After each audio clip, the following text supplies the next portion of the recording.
You are listening to ChartingWealth.com for Tuesday, the 2nd of May, 2017. As we start the week, we have our stock indexes, the S&P 500 up. We also have the Qs, the NASDAQ 100 up for the day on Monday. We see that the 20-year Treasury bond fund is down, and we see that gold is down. Let's start on our weekly chart on the S&P 500, up 0.25%.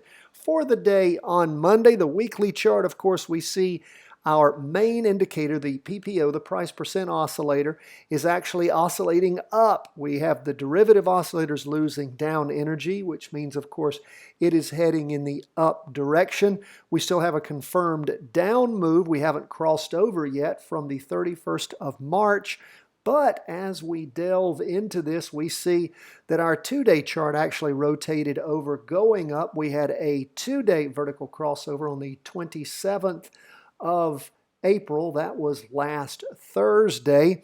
So again, as we watch the development in the latest two-day candle, we see that it has peaked somewhere around where that candle that ended on the 27th of April peaked. We did have an up day, and we do have, again, a rotation going up on the two-day chart. Now, a two-day chart does not mean that you get in and trade on that chart because our weekly chart is still going down. What it does mean is, of course, you should probably be out of, in fact, when you look at the numbers here, you definitely should be out of a down trade on the weekly chart. After all of this rotation, and particularly that crossover going up on the two-day chart, once you actually violate your two-day and your weekly trend line, that also is another big warning when that occurs. That, of course, occurred with huge up movement on the on the two-day chart that ended on the 25th, Tuesday the 25th of April, continued on up over the last two-day candles. So again, violations like that of the weekly and the two-day trend line also are good indicators that you want to wait and see if there is another crossover going down before the weekly chart is pulled in an up direction. So we are not in an up trade at this point on that weekly chart with that rotation over going up on the two-day chart with that much power. Now let's go back to our weekly chart. We're going to take a look at the Qs. Of course, we had a rotation going up at the end of the week on our weekly vertical crossover for the week ending this last Friday, the 28th of April.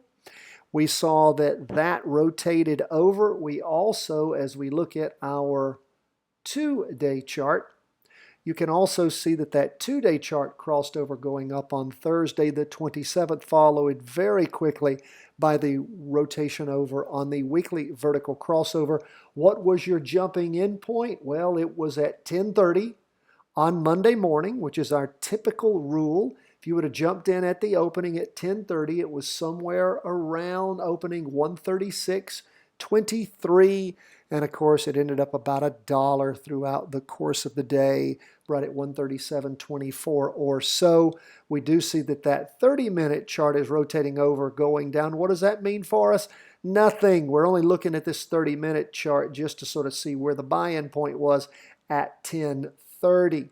So we are in a buy-in in a weekly vertical crossover up trade on the Qs. How long will that last? We don't know. We had sort of a fake out that occurred with an attempt to rotate over going down on the week ending the 13th of April, and then it bounded right back over and headed up. So of course we pulled out of that trade and have jumped into an up trade. Remember, we are trend followers, and when the trend ends, we do too. So we are in this up trade to see how long even further growth moving up on the NASDAQ 100 goes. Who knows how high it will go? We will try our best to follow it up as high as it takes us. That's where we are on the Qs. Now let's move on to TLT. What happens when stocks go up? Typically bonds and gold go down. They're inversely related most of the time. we had a crossover going up on our weekly chart, a weekly vertical crossover occur there on the 3rd, the week ending the 3rd of February. The market went up for a little while, dropped off, then really started heading up on that week ending the 24th of March.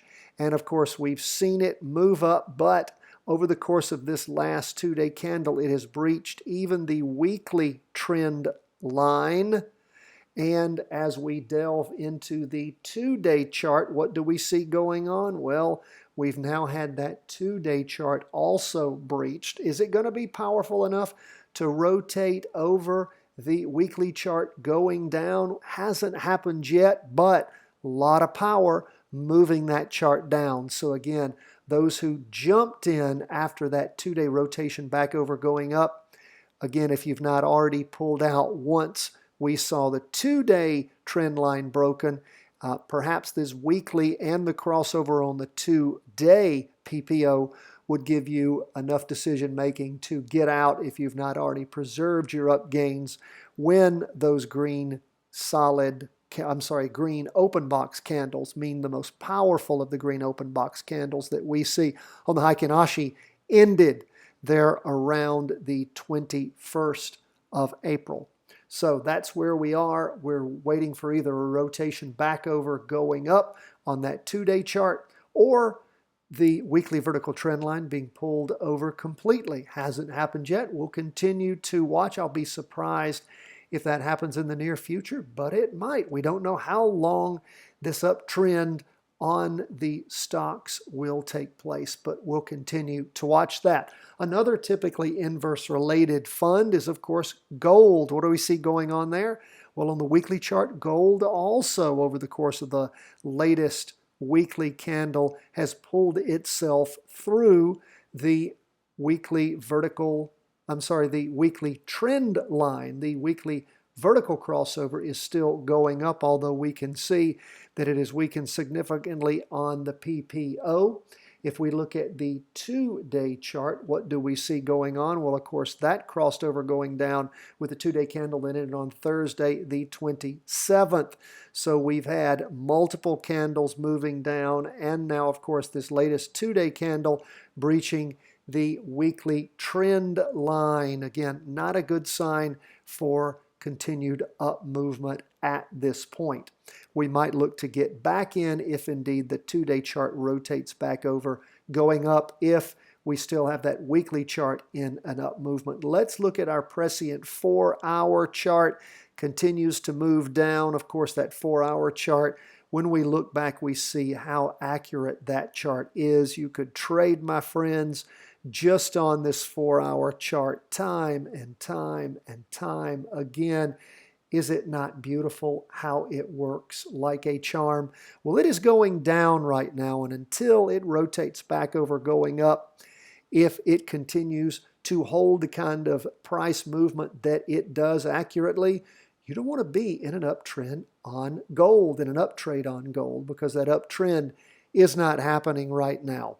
That's where we are as we end the day on Monday, as we go into Tuesday, the 2nd of May. Hope that you are having a great week, that you jumped into that Q's practice trade with us at 10:30 a.m. on Monday. If you've not received over the weekend the notice of that weekly vertical crossover, that's because you're not on our texting list, and you can get on it easily enough by just texting to the number 33222, the word Charting Wealth. Please also make sure you sign up for our newsletter.